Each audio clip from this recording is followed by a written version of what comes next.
con toda la información judicial y queremos sumar para que nos ayude a reflexionar, a pensar cómo abordar todo esto que no deja de ser un golpe. eh, bueno, fíjense la palabra que uso no es la más adecuada, pero no deja de ser un cimbronazo enorme que hemos sufrido a partir de conocer esta denuncia, ¿no? Eh, por todo lo que eso significa, ahora aparece esto que nos contaba Vanessa, y decimos, bueno, ¿cuánto más hay, no?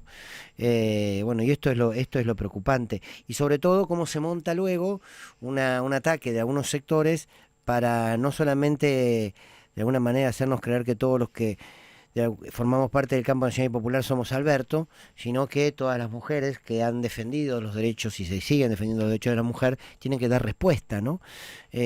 O como son las que debieran dar explicación de lo que sucedió o lo que hizo el expresidente. Tenemos en línea a la diputada nacional por Unión por la Patria, a Mónica Macha, para charlar un poco sobre este tema. Diputada, gracias por atendernos. Buenas tardes. Hola, ¿qué tal? Buenas tardes. Bueno, a ver, ¿por dónde deberíamos empezar a abordar todo esto que ha sucedido? Sobre todo porque, por supuesto, siempre apoyando y tratando de contener y de respetar a la víctima, pero al entorno se ha generado Ujú. tanto, que llega un momento que es confuso desde dónde abordarlo, ¿no? Mm. Sí, a ver, yo creo que la primera cuestión que tenemos que tener en claro es un poco lo que nosotros venimos planteando siempre, que esto es un problema social y cultural y que como tal atraviesa muchísimas relaciones. Obviamente que encontrarnos con esta, digamos, esta noticia sobre Alberto y sobre la forma de ejercer violencia contra Fabiola. A ver, sorprende porque, básicamente, además porque por su rol, pero también porque él venía con un discurso donde tomaba y fuertemente muchas banderas del feminismo, y de hecho ha colaborado en que muchas de las políticas que nosotras por las que venimos peleando tuvieran Ujú. un lugar, la creación del ministerio, pero al mismo tiempo es muy común que los varones que ejercen violencia por motivos de género tengan este comportamiento de doble cara o doble fachada, ¿no? Es muy común que tengan una forma de manejarse hacia el exterior y otra bien diferente, puertas para adentro. De hecho, es una de las cuestiones que hace a veces más difícil poder ubicar o poder situar a determinados varones en esa condición, ¿no? De violentos. Ujú. Justamente porque aparece como increíble, como no puede ser, y por eso para nosotros fue tan importante en nuestro proyecto de declaración de nuestro bloque que 56 diputados y diputadas firmaran esa declaración, y que para mí el punto más central de esa declaración tiene varios puntos, pero el más central es la posición política de creerle a la víctima. Yo creo que eso es, digamos, de algún modo una consecuencia o un producto que me parece interesante para que nosotros también podamos ahí empezar a ubicar otras formas. Quererle a la Eh, víctima eh, sin que eso signifique violentar el derecho a defensa.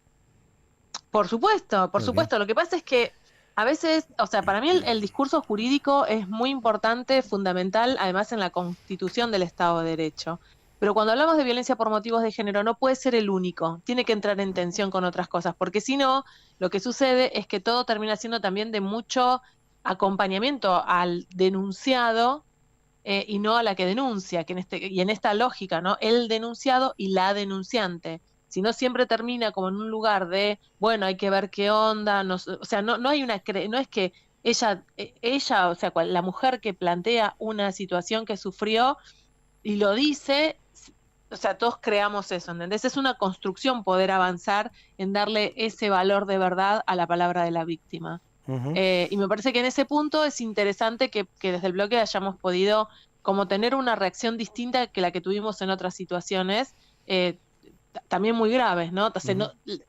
digo, en términos del rol institucional, sí, la de Alberto es la más grave porque era el presidente, pero hay otras que también son complejas y que también son complejas porque en su territorio esas personas también tenían un lugar de poder y tienen un lugar de Claro, poder. claro. Entonces, la asimetría de poder, no Ujú. solamente la desigualdad de géneros, que está todavía cuesta y está instalada, sino también una desigualdad de poder en términos Ujú. institucionales, territoriales, políticos y demás. Hay algo que pasó a partir de toda esta denuncia, que es que se te planta el gobierno, se te planta la derecha, y de alguna manera empieza a decir, vieron, la defensa por los derechos de la mujer no tenía que ver con un ministerio, no tenía que ver con el 144, no tenía que ver con políticas, porque miren lo que hacían puertas adentro los que decían defender estas políticas. Quiero decir, la primera víctima, por supuesto, es Fabiola, porque es la que recibe los golpes y la violencia directa, y ahora empezamos a ser víctimas toda una sociedad, porque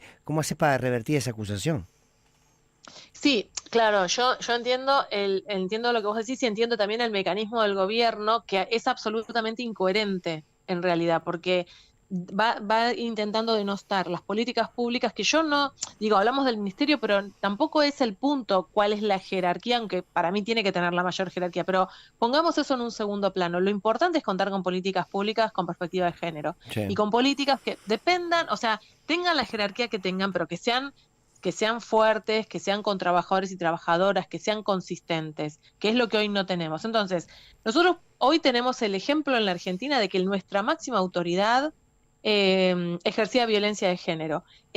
Yo creo que es hasta, digamos, lo más gráfico para decir, entonces necesitamos, mirá a qué nivel llega, que necesitamos claramente políticas con perspectiva de género y que puedan atender a las mujeres que sufren violencia por motivos de género. O sea, esta tensión es una tensión que la tenemos dentro del partido, dentro de la agrupación, dentro de esta construcción que es Unión por la Patria, y la tenemos en todos los ámbitos sociales donde querramos mirar, porque no es ni patrimonio de un espacio político ni de un sector de la sociedad, sino que es lamentablemente una acción y una forma de vincularnos que está enquistada en todas nuestras relaciones claro, sociales. claro. Entonces, la deconstrucción de la que nosotras tanto hablamos implica una inversión concreta, implica políticas, implica espacios de acompañamiento para las... Hoy una mujer, ¿dónde denuncia? No tiene ámbito, o sea, excepto, o sea, sí, a nivel municipal donde hay áreas de género, o a nivel provincial, donde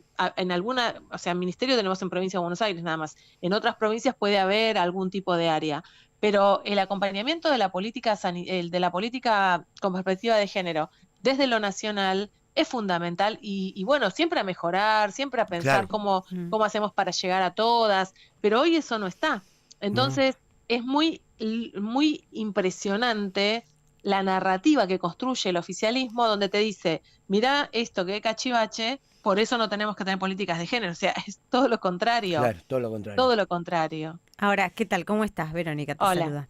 Que obviamente, sin hacer cargo al bloque, ¿no? Pero digo, vos decís que cambiaron las cosas y que se reaccionó distinto a lo que se reaccionó en otras veces. Digo, ¿qué fue lo que Ujú. cambió?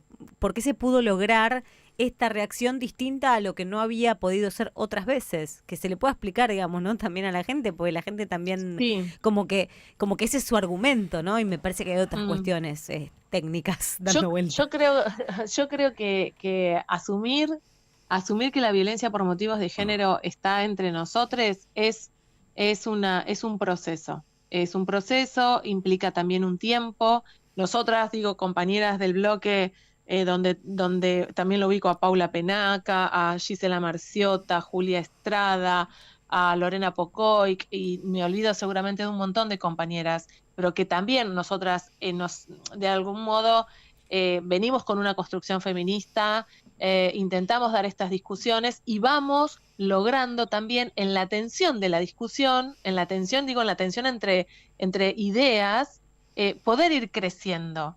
Ujú. Y eso es como decir, bueno, o sea, es como una discusión que tenemos en términos sociales, cuando, no sé, sucede algo con un varón en una escuela secundaria y está la discusión sobre la cancelación o no la cancelación, pero cómo lo trabajamos. Digo, hay un montón de cosas que son parte de la agenda feminista que viene planteando hace tiempo y que hoy empiezan a tener no es solamente un planteo teórico o un planteo discursivo, sino que empieza a tener otras consecuencias, Claro. consecuencias en la práctica. Ujú. Y me parece que eso, en ese punto digo, no lo podemos modificar de una vez o de un día para el otro. Implica procesos. Hay quienes por distintas razones, por distintas trayectorias, porque la vida te llevó, porque, bueno, en mi caso, nosotros en Morón hace 20 años que tenemos políticas de género y todo ese ejercicio de 20 años, o sea, ya te pone en un lugar, o sea, ya tenés una mirada, una perspectiva. bueno, hay otros que tienen que hacer su propio camino, pero que lo importante para mí es cómo vamos logrando que este espacio pueda crecer, esta convicción pueda crecer. Bien. Y que la mirada sobre las mujeres, sobre las compañeras, sobre las mujeres que denuncian, a veces violencia por motivos de género, a veces, digo, ¿cuántos compañeros? Que para mí es un gran tema ¿no? ¿Cuántos compañeros tenemos en los espacios partidarios o en los espacios políticos, no solo de este partido, de todos los partidos que son súper con discursos recontra, no sé, de derechos y potentes y demás, y no pagan la cuota alimentaria de sus hijos? Sí. ¿Y esto? ¿Qué hacemos con esto? Porque eso también es violencia hacia las mujeres, hacia Pero las claro, niñeces. claro. Mónica, muy clara ha sido. Te agradezco mucho este rato y bueno, se abre un escenario para seguir profundizando con todo esto, que deberán volver a ser políticas. Gracias. Gracias. Hasta luego. Buenas tardes. Buenas tardes. La diputada nacional de Unión por la Patria, Mónica Macha. Presenta Maxi Consumo, el supermercado mayorista donde siempre ahorrás algo más. Radio.